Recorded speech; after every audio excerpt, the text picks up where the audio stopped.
afternoon, Keith Tebow from FRCMedia. Thank you for joining us. As we're recording this interview yesterday, the new city council, new school committee, and Mayor Coogan were sworn in during the inauguration exercises. But, I've been looking to want to interview the former city council president and mayoral candidate for a while. And even though he's no longer out of office, we still want to hear from what he has to say. And please be joined by former city councilor and city council president Cliff Ponte. Councilor, how are you? You're still councilor, by the way. Yeah, thank you, Keith. So nice to hear from you. And it was a bittersweet day for me yesterday. I was very proud to see a number of my friends and former colleagues sworn back into office. One of the hardest parts for me at my very last meeting, and the emotional part of it, was that I wasn't going to be presiding over and running a meeting with my friends, who I now call my friends on the city council, which I know was a gamble I decided to take when I decided to run for mayor. But I have no regrets in that. But I'm proud to see my colleagues getting all sworn in. Most of them all got reelected, with the exception of one. Got a new familiar face, not really a familiar face, but a new face to politics with Andrew and Joe Camara. And the mayor had a decent speech yesterday as well. And I wish them all very, very well over these next 2 years. I'm happy to see that everybody is turning the page and starting anew, and see what happens over the next 2 years. Yeah. Let me just ask you, it's been a little over 2 months now since the election where you ran for mayor. I know you said you have no regrets, but is there anything maybe you, looking back, again, hindsight is what it is, that maybe some tactics you may have done differently? Because, you've always run as a city councilor where you need only one of 9 votes, right? Where this one is one-on-one. It's a different dynamic. Anything that you may have done differently, potentially? Yeah, I mean, I would have probably done a lot of things differently. Looking back at it, there was a lot of things I could have done, should have done differently. I got a lot of slack because, some people felt that, some people who were supporters of mine, that were Facebook warriors out in the world, are out there actually thinking that, I'm the one who was behind all that. And that isn't anything that I can control or do. But people were supportive. I had the vocal minority or majority on my side, if you want to call it that. And did that help me? Probably not. Could I have done things differently? Sure. Hindsight 2020. But we'll see. We'll see what happens. I mean, I don't have regrets in the sense that I decided to run for mayor. I have no regrets in the process by which I did it. I spoke about the issues. I felt I was right about the issues. We want some people, my opponent, the current mayor, wanted to paint the picture that things were great. And I wanted to say things aren't as great and rosy as they think they are. And we're starting to see a lot of that stuff develop. We have revenue shortages. We still have issues. There's some tough decisions this council needs to make, tough decisions that the mayor needs to make. And we will see what transpires over the next 2 years for sure. Yeah. So let me ask you now about your time on the council. 3 terms, 2 terms as city council president. I believe in your last 2 elections for city council, you were the top vote getter. I don't think you were the top vote getter when you first got elected. Is that correct? Good memory, Keith. Yeah. So my first time I ran, we had 37 people run for city council, right? Sean Kadim came in first place, I think by a couple hundred votes. I came in second. And then every election thereafter, I was blessed and honored to top the ticket and do well in the city council race. Granted, a lot more people did come out and vote. My first time was the first time I got in with both our new council president, Councilor Liberty, and Sean Kadim and myself. We were the only 3 remaining from the year we ran. That was the year Jazel got in for the very first time. So there was a time where we needed new blood and new people. And that's what ended up happening. And I've been blessed with great support, great family, great supporters. It didn't work out this time. I wrote a letter to the editors of the local press this week and kind of recapping that. And my political ambitions, I guess, have been put aside for now. They do still present themselves for me. I still have a burning desire to give back to this community still. I will assess where my life's at probably a year from now to see what direction I'm going to go in, if at all. Yeah. So let me ask you about your time as a counselor. Obviously, there was a lot going on with the former mayor, and obviously, with Mayor Coogan the past 2 years. Is there anything that sticks out? I know in your letter you referenced the call you got from Joe Macy in 2019 when former Mayor Correa resigned, and you were going to be taking over as interim mayor at that time. What was that like? And you do mention a little bit about it in your letter that you had to be a steadying force for the city at that time. So I guess give us a little recount of how that all worked out. Yeah, I've been wanting to have this question be asked of me for a while now. Never did you think when you ran for city council president 4 years ago, or ran for office 4 years ago, that you were going to wake up one morning and have the entire city on your shoulders, right? I've really never publicly reflected on the fact that I had the entire city put on my shoulders from October to January and try to provide a steady transition for what could have been Paul Coogan, or could have been at that time Kathy Ann Viveros or Erica Scott Pacheco who ran, right? So we really didn't know who the next mayor was going to be. But my priority wasn't, to have press conferences or sit there and say I'm the acting mayor. It was really to provide a steady hand to the community, provide some stability in the office, let everybody know things are going to be okay. I worked with the city hall employees to try very hard to try to get everybody together, let everybody know I'm there. I had constant department head meetings, all for no additional pay. The small amount that we get per month from a city council's point of view turns out to be almost $1,000 a month or thereabouts after we pay taxes, or in that wasn't what I was looking for. I wanted to do it and provide a steady hand and give back to the community. And yeah, did I get a little taste for the position when I was there? Sure. Did I enjoy it? Yes. But the strain that I had in my life, I woke up one morning and I was the mayor, right? I didn't have a time where you would have from November to January to transition in for, granted it's for a 2-year term. I just woke up and boom, I was the mayor. And we were coming off 2 arrests from prior Mayor Jaisal Correa, and my job was to provide stability. And I'm proud of that. I think it was something that was certainly overlooked by a lot of people because we have very short-term memory issues sometimes in Fall River and all across the board. But, I really did my best at that time. I put my personal life on the side, put all my businesses aside. It took me 7-8 months to try to get my life back in order from 2 Januaries ago. And then we got hit with a pandemic because the city was really my number one responsibility at that time. Yeah.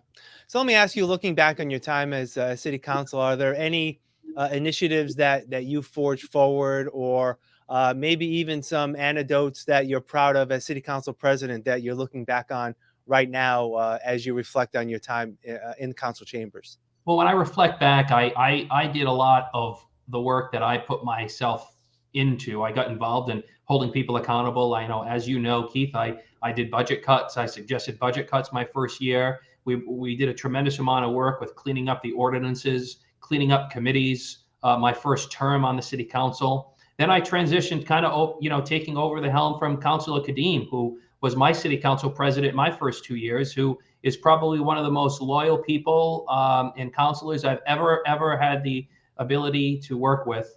Showed me the way, paved the way for me. And I realized early on that, and I said it in my letter to the editor, right? You can't do anything without the support of your colleagues. You can't do anything without being able to count to 5. And when you're a first guy running for city council, if you never ran for city council before, and I apologize about that, I'm trying to get that out of here. That's okay. Is that where you think you can do everything on your own, right? I. And you can't do everything on your own. You need the help of your colleagues. You need the support of your colleagues. You need people to stand behind you. And that's something that I learned early on, and I'm proud of being able to work with people to move the city forward. In terms of initiatives, I think we've been able to really get the city back on track financially. You remember when I got first sworn into office, we had a couple $100,000 in the campaign, in our stabilization account in Fall River. We were able to rein in expenses with zero-based budgeting, an initiative that was brought forward not only by the prior mayor, but from the city council. In years and years and years worth of financial accountability and holding people accountable and cutting things that we felt was waste has allowed the city to have millions of dollars in their stabilization account. And while a mayor or a prior mayor or the current mayor might take credit for those financial accomplishments, the financial accomplishments really come from the city council's initiatives and feeling that that public safety is a priority of theirs, making sure that we have enough police officers and firefighters. The last couple of months I was interviewed by a radio station in New Bedford because New Bedford was running into some financial issues, and they wanted to find out, what is it in Fall River that you do that you don't have to shut down apparatus in the fire stations? What are you proud of doing? And I got to say the philosophy behind zero-based budgeting, the philosophy behind holding people accountable, and making sure that we live within our means from a fiduciary financial standpoint is something that I'm certainly proud of. But passing resolutions and making sure that we had Stafford Road paved, and we worked on some grants to get a lot of our main thoroughways on Rhode Island Avenue and Mario S. Canning Boulevard done, making sure that we didn't allow any mayor to reduce our police and firefighter forces. Let's add to it. Let's continue to support them.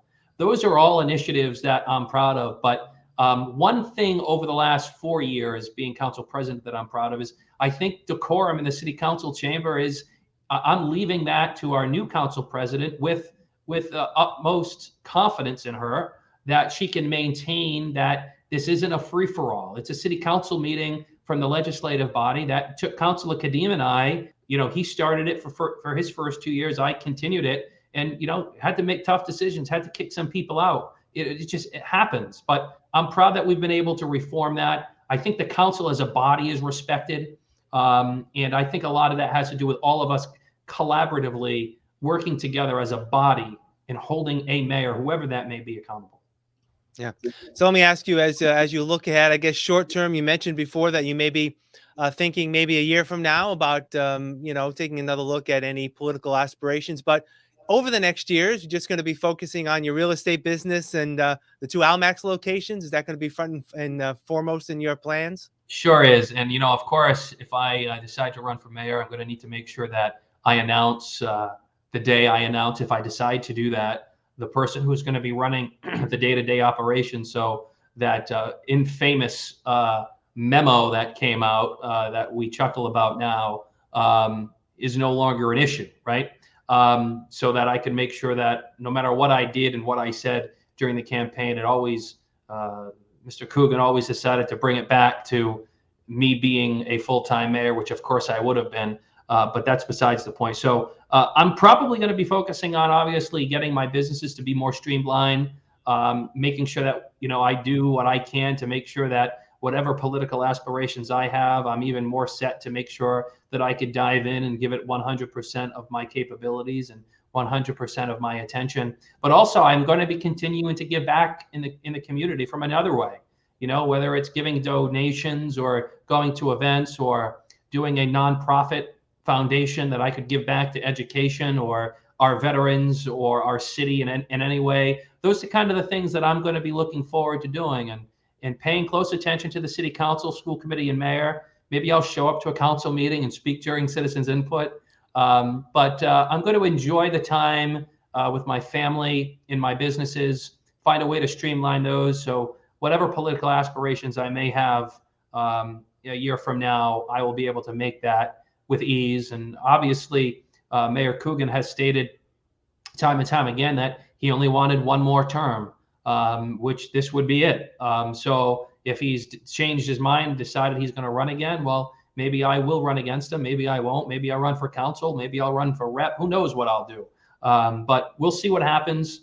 But as I reflect back, Keith, I'm proud of everything that I've been able to do collectively with my colleagues and people in City Hall and in city government and our state and federal delegation. And I have a lot to be proud of. I'm blessed with a great family, great friends, great businesses. And while I will tremendously miss being on the city council, I'm going to continue to give back to the community, this time maybe just in a different way, maybe just, like I said, starting a foundation that I can give back to the community a different way. But proud to be able to employ, 2 restaurants, a real estate company, proud to employ many people in this city and in Fall River, and I'm going to continue to give back as much as I can.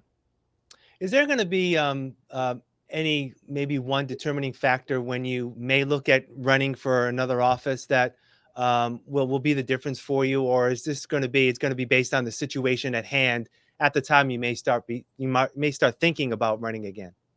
Yeah, a lot's going to have to do with that, right? I don't want to necessarily say it needs to be the perfect storm for me, but I will say that a lot is going to depend on what happens over the next year or 2 years, right? Are we going to be instituting a $10 trash fee? Are we going to be bringing back pay as you throw, purple bags, orange bags, yellow bags? What is the city going to decide to do? Are we going to lay off police officers and firefighters because of budget cuts? I'll be honest, and there's no holding back with me, as I never have. There wasn't a lot of attention placed on this election this year, right? Mm. Everybody got back in except one counselor. Everybody got reelected, and handedly got reelected. There wasn't a desire in this election to change your elected officials, and I think if I ran for city council, I probably would have been fortunate enough, hopefully, to get in. But I decided that look. We have some issues facing us in Fall River. We need to make some decisions. I'm not going to sit there and never been a guy who just sat there and just nodded my head, right? I've always ruffled feathers on the city council. I did it in the mayor's race, but there wasn't enough voter participation. And the reason why is because people weren't mad. People weren't upset. If you go back to histories of mayor's races, under Mayor Flanagan, purple bags was his Achilles heel. Mayor Sutter's Achilles heel was $10 trash fee. Mayor Bob Carrer's Achilles heel was he had the 9 C cuts that he had to deal with. And he had to lay off police officers, firefighters, teachers. I remember vividly billboards from the fire union saying, you laid us off. Big yellow billboards on our main thoroughways, right? People weren't mad enough to go out and vote. And that's unfortunate that you need to be mad to go out and vote. But things are going to be changing here in Fall River. And things are going to be changing in the way we do business, and tough decisions need to be made. I wasn't lying. I wasn't adding fuel to try to get elected. I wasn't using scare tactics. None of the stuff that I was saying was to try to get reelected. Everything I say was true.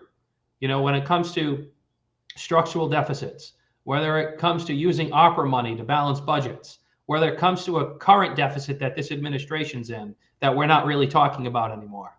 Like, those are all real things. And I wasn't lying and making stuff up to get elected and scare people, right? It was true. And people will start to see, residents, elected officials alike, will start seeing what I said, what I meant, and it's all going to start to come true over the next couple of months and years, for sure. One final thing, if you go back to the city council chamber and provide citizens input, remember 3 minutes. Remember 3 minutes. 3 minutes. And yes, I know. I remember those rules vividly. Thank you. Yeah. All right. Former Councilor Cliff Ponte, thank you for your time. All the best moving forward. And I'm sure we'll be talking again soon. I appreciate your time. Thank you, Keith. Take care. Stay safe. All right. And thank you for joining us here on FRC Media. I'm Keith Tebow. Have a great day.